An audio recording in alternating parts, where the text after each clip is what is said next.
पता पक्की खबर है, इस घर में 2008 के इलेक्शन से एक दिन पहले अमेरिकन आए थे और उस वक्त हमें यह लग रहा था कि आपकी डील हो रही है अमेरिकन के साथ, और उसके बाद अब इलेक्शन हार गए। आज आप बता दें, आप कुछ 6-7 साल गुजर गए हैं, उस दिन हुआ क्या था यहाँ पे? इलेक्शन से एक दिन पहले जहां आप बैठे हैं इसी घर में, जो बाइडेन साहब जो अब वाइस प्रेसिडेंट है अमेरिका के, जी, जॉन कैरी जो उनके स्टेट मिनिस्टर हैं इसके फॉरेन अफेयर्स के, और चक हेगल जो डिफेंस मिनिस्टर है, वो इधर आते हैं हमारे घर। मेरी उनके साथ मीटिंग थी। आपकी मीटिंग हुई? जी, इन तीनों अभी बड़े आम होते हैं अमेरिका। तो उसमें उन्होंने बैठ के तो कहने लगे जी कि आपके एजुकेशन का बहुत हमें पता है, वो बड़ा आपने अच्छा काम किया, हेल्थ सेक्टर में आपने अच्छा काम किया, लेकिन अगर आप इलेक्शन जीत गए तो हम इलेक्शन नहीं मानेंगे।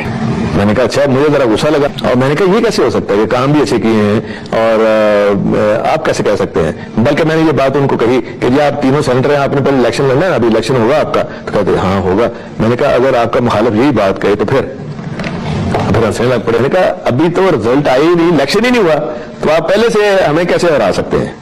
वो कॉन्स्पिरेसी की बात कर रहे हैं। कहते नहीं नहीं नहीं, कोई कॉन्स्पिरेसी नहीं है। तो मैंने कहा आप पहले क्यों कह रहे हैं?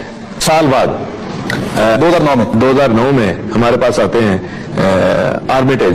Richard Armitage. ओबामा साहब ने ये थिंक टैंक बनाया था कि किस तरह पाकिस्तानी अवाम और अमेरिकन जो अवाम है उनको करीब तर लाया जाए। तो उनके साथ 2 घंटे सिटिंग हुई। उसमें शुजात साहब, मैं, हमारे सारे लोग थे, कोई 2 घंटे मीटिंग चली। तो शुजात साहब ने कहा कि अब मैं आपसे एक सवाल करना चाहता हूं। उसने कहा जी करें, कि आपने अभी हमारी तारीफ की है कि आपकी गवर्नमेंट बड़ी अच्छी थी, सारा कुछ था, तो आपने हमारे खिलाफ कॉन्स्पिरेसी क्यों की? तो उसने कहा कि मैं हमेशा सच बोलता हूं, मैं आपको सच्ची बात बताऊंगा, मैं नहीं था इसमें। Condoleezza Rice and your own 2 friends. Condoleezza Rice, yes, and your own 2 friends. हमने कहा कौन से हमारे 2 फ्रेंड्स? कहता जी कि मुशर्रफ एंड तारक अजीज। अब मैंने कहा कि और मुशर्रफ हाँ जी ठीक है। मैंने कहा एक चीज मुझे बताएं, इलेक्शन से एक दिन पहले, 2008 के इलेक्शन से एक दिन पहले ये तीनों साहब आते हैं, चक हेगल, जॉन कैरी और जो बाइडेन। तो वो यही बात कर रहे हैं कि अगर आप इलेक्शन जीत गए हम नहीं मानेंगे। आपके खिलाफ कॉन्स्पिरेसी हुई है? डेफिनेटली उस इलेक्शन में हुई है ना।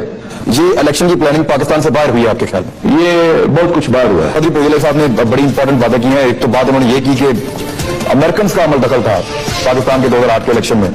ये हम सुनते रहे हैं, अक्सर इसके बारे में बात भी करते हैं। पॉलिटिकल लोग बड़े खुश होकर मिलते हैं जाके अमेरिकन से, और इस घर में भी एक दिन पहले अमेरिकन आए थे 2008 के इलेक्शन से पहले।